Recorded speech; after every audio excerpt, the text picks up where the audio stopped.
What's going on, guys? Hex HD here, bringing you my final mock draft. The St. Louis Blues winning the Stanley Cup last week. We actually have the exact draft order now for the first round of the 2019 draft, so I figured I'd give you guys an update. A couple months ago, I actually predicted the first 15 picks for all the non-playoff teams, so now I'm doing the entire first round, and I actually have made some changes kind of based on things I've read. So my predictions are kind of a mixture of what I think the team should do and the things I've read they're going to do, so we'll see how, accurate I am. So starting off here, first overall, I still have Jack Hughes going to the Devils. I feel like he is just the best player in this draft by far. He's been the first overall pick for like the last 2 years, and I don't think that's going to change. Kaapo Kakko definitely has kind of closed the gap between the two players, and he may even be the better player right now, have a better rookie season, but Jack Hughes still has the higher ceiling, which is why I think the Devils will take him. So that means with the second pick, the New York Rangers are going to take Kaapo Kakko again. Very, very good player. I think almost as good as Jack Hughes, but not quite. But like I said, I think he is better right now, so he can definitely jump to the NHL immediately and probably have a very good impact for that team. Most likely, will be playing in that top 6. Now, next up, number 3, I have the Chicago Blackhawks taking Alex Turcotte.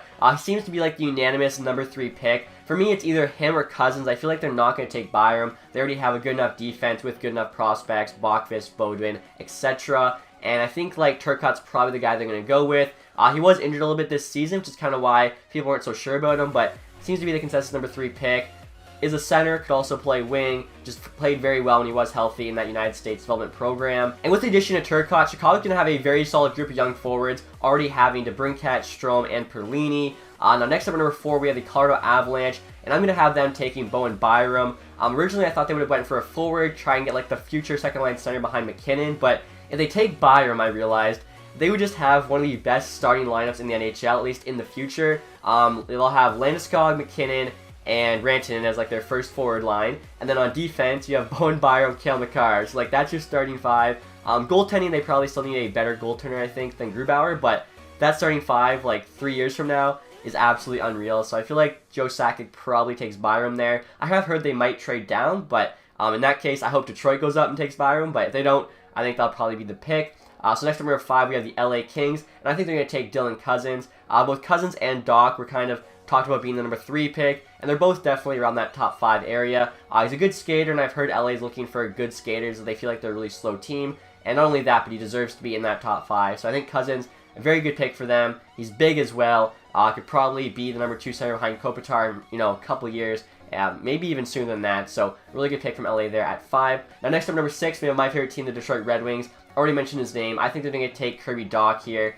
Very good player. Very similar to Cousins. I don't think he's quite as good a skater. I think he's a bit better defensively. And I feel like Detroit's in a situation where they have to take the best player available. And for me, that's either Dach or Giris. And it seems like Yzerman really likes to take CHL players in the first round. Another thing that's actually cool about Dach, somebody that watches my videos actually had him living with him as like his billet family in the WHL. So I thought that was pretty sick. And I think after he told me that, like the very next Cup or Bust I did, Dach went to Detroit. So maybe it's meant to be. We'll find out. And speaking of Giris, I think he's going to go with the next pick to the Buffalo Sabres at number 7. Giris, another very good player from that U.S. team. Like, that U.S. team is honestly so stacked. I think 3/4 of the team, like 17 of those players, are supposed to get drafted. Or it's something like that. Like, that team is just ridiculously stacked. Honestly, like, half the teams get drafted in the first round. But Giris, good scorer, good two-way player. He's pretty quick as well. I think he's a very good player for Buffalo. Could probably end up playing on the top line with Eichel in a couple years, so great pick there at 7. Now next up, number 8, we have the Edmonton Oilers. This is a tough pick to predict, with Ken Holland obviously taking over as the GM. I've heard some people say that he really likes Philip Broberg, but they've also said how he likes the American players, so Turcotte, Giris, and Boldy, and I think he's going to go with a forward here in Matthew Boldy. I feel like Edmonton just drafted Bouchard last year. I'm really high on Ethan Bear and Caleb Jones, 2 young defensemen in that prospect pool, and I feel like they need some help for Connor McDavid. Yamamoto, maybe he comes through next year. Same with Tyler Benson. Puljujarvi could turn it around. I feel like Boldy, though, is a pretty like surefire prospect, and definitely a couple years' time could be making that top 6, playing with either McDavid or Draisaitl. And next up here, number 9, we have the Anaheim Ducks. I seem to keep foreshadowing all the picks, as I actually have them taking Philip Broberg with the 9th pick. I feel like Anaheim probably needs defense more than forwards, and they seem to like their Swedish defensemen, Lindholm, Larson, and Broberg is supposed to have like the highest upside of the defensemen remaining after Byram. And I feel like, because they're kind of going through a bit of a rebuild time now with Getzlaf getting older, they might buy out Perry. Kessler's probably done. I feel like they'd be willing to kind of take the risk on him, and hopefully he turns out. And he's supposed to be already a pretty good defenseman. He's got the size and everything. And if he has that upside, I feel like they're definitely willing to take that chance. And then after him, at number 10, we have the Vancouver Canucks. So for 4, I thought they would take Cole Caulfield, but it seems like a lot of teams are kind of shying away from Caulfield. You guys will see where I have him getting picked. So I actually have Vancouver taking Soderstrom here, the other Swedish defenseman. He's supposed to be better than Broberg right now, but I guess sort of like Hughes and Kakko, Broberg has the higher upside. So Soderstrom is going to get picked right after. I've heard that Benny likes both the Swedish defensemen, and usually when stuff comes out about who Benny likes in a draft, it turns out to be true. So I'll see if that's the case this year. I think, too, that's honestly a solid pick for Vancouver. Like, him and Quinn Hughes as your top pair for the next 10 years. It's not bad at all, especially with, obviously, Horvat, Peterson, Besser up at forward. And next year, guys, at number 11, I have the Philadelphia Flyers taking Peyton Krebs. He's actually been linked to some of the teams in the top 10, such as Anaheim, but with the injury he just had, I feel like Anaheim may shy away from him, go with Broberg instead, whereas Philly at 11, that's probably really good value, even with his injury, and I think that Philly's already got a good group of young defensemen, so maybe they will lean a forward here in Krebs, and I think he definitely helps them out. Like, looking at their team, they have a solid top 6, they could definitely use help below that, so when he makes the jump to the NHL, I'm not sure, but him, Farabee, they're definitely going to have guys coming, and I think Philly definitely, especially with Carter Hart being such a good young goaltender, may be a contender in, say, 2-3 years' time. So after Philadelphia, the number 12 pick, we have the Minnesota Wild. This is where I think Cole Caulfield gets drafted. Minnesota's definitely going younger, going faster. We see that with the trades for Fiala, as well as the trades for Donato, and I think Caulfield fits that bill exactly. He's like 5'7", but he's got tons of speed, just a true goal scorer. I know they were linked with like Phil Kessel, so they want to score. Cole Caulfield could be like the next Phil Kessel, except smaller and faster, except just as good a goal scorer. 2, I think he's committed to the University of Wisconsin, which is pretty close to Minnesota. Ryan Suter also went there, so maybe it's a perfect fit in that regard. Next at number 13, we finally have Podkolzin getting drafted. I feel like he's definitely going to fall. I didn't realize. I heard he was going to go back to the KHL. I just thought for 1 year, but apparently he's committed to at least 2 years. So I'm sure that'll be too long to wait for a lot of these teams, especially a team like Minnesota who's already been waiting so long for Kaprizov to come over. I think it's been like 4 or 5 years since he got drafted now, whereas Florida already took a Russian player last year. They signed Dadonov. They might sign Panarin this summer. They definitely, don't fear Russian players. And already with all that Russian influence, maybe they think they could for sure get Podkolzin to come over after 2 years. He won't stay any longer. And I think Podkolzin at 13 obviously is insane value. A lot of people have him as the 3rd best player in this draft, at least, top 5. So if he does fall away to 13, I think Florida is super happy with that pick. 14 with the Arizona Coyotes, so this is actually the same pick I had them making 2 months ago, sorry, not 2 years ago, taking Alex Newhook from the BCHL. I feel like he's a bit of a boomer bust player, simply because he comes from the BCHL, and not too many great players come from there, but he did dominate that league, and Arizona's definitely shown that they're willing to take risks with their pick of Barrett Hayton last year, when they reached on Clayton Keller a couple years ago. So I think Newhook kind of fits their bill. I believe they do want a center. He's a center, and he has that skill that they want, so honestly, I think it's a perfect pick for Arizona. 15, we have Montreal Canadiens. Before I had them taking Raphael Lavoie, just kind of like the French connection and everything, but looking at their team, they really do need a defenseman more than anything, especially left-handed defenseman, so I think they go with Thomas Harley. In my opinion, he's the best left-handed defenseman available here, and honestly, in terms of just best player available, he's probably like top 3 available, so why not go with him if he's, the thing you need and one of the better players available. Should be a good fit. Now moving on to the second half of the draft here, I have the Colorado Avalanche taking Arthur Kaliev with the 16th pick. Honestly, they make out so well in this draft, obviously getting the number 4 from Ottawa. Bowen Byram, Arthur Kaliev, added to an already stacked young Avalanche team. Like, they're going to be so deadly for like the next 5+ years. It's honestly going to be insane. Number 17, we have the Vegas Golden Knights. This was a tough one for me. I wasn't really sure where to go with their team, so I decided to go with Spencer Knight. So I'm going to explain that, as a lot of people might think 17 is too high for Spencer Knight. He is the highest goalie prospect in this draft. Will definitely be taken mid-second round at the absolute latest. But I was looking at it, Marc-Andre Fleury's not getting any younger, and they really don't have any good young goalie prospects, so I feel like Spencer Knight, in that case, is actually a very good pick for them. By the time, Fleury's not playing so well, say 3 years from now when he's kind of getting older, Spencer Knight hopefully is ready to take over that starting job in Vegas, so hopefully for them, it would be like a nice smooth transition. Now moving on to number 18, I have the Dallas Stars taking Moritz Seider. He's the big German defenseman from the Dell. Hopefully he's like a perfect kind of match there with Heiskanen. He's right-handed, Heiskanen's left-handed. Maybe that'll be like their future top D pair for the next 10 years, similar to Quinn Hughes and Soderstrom in Vancouver. And 2, I think like Dallas probably could use some young defensemen more so than forwards. So I really like that pick, honestly, for Dallas at 18. Next here, number 19 with the Ottawa Senators. Obviously, they have to get this pick right.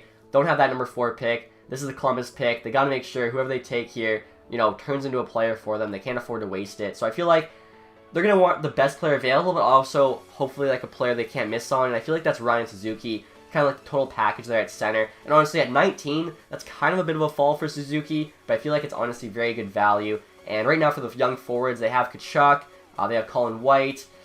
A lot of the other guys like Batherson, Formanton, they aren't as proven yet, so I feel like Suzuki just added to that group. You know, hopefully they can build around that in the next 5 or so years. And honestly, I really like that pick as well for Ottawa. Number 20 here with the New York Rangers. This pick's kind of like a match made in heaven. I had them taking Cam York, going to the New York Rangers, like, you know, kind of perfect. And he's a very good offensive defenseman as well as a good skater. Will kind of like take over the role for Shattenkirk probably, although he is left-handed opposed to right. And I feel like them getting him and Kakko, similar to Colorado, both those teams are just having great drafts here in 2019.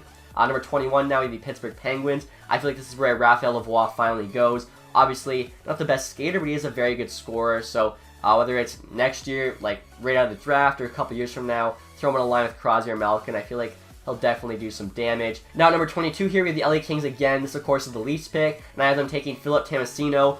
Similar to Cousins, he's a very good skater, and everything I've heard is that LA wants to get faster, as they felt they were way too slow last year. So, good skater, he can score. I feel like he's exactly what they're looking for. Him and Cousins adding to the team in, you know, 2 years' time or whatever. I think this is going to be another great draft for this team. It's kind of crazy, actually, how many teams have, like, 2 first-round picks in this draft. So, if you can get it right, obviously that's huge for your rebuild. Number 23 now with the New York Islanders. I have them taking Bobby Brink. I feel like he's honestly very underrated. Another player from that USHL team, and he's a very, very good scorer. In terms of just like how much he scores, he should be ranked a lot higher, but I guess he's not the best skater, so if he can develop that over time, the New York Islanders can kind of add him to that young group of prospects they have.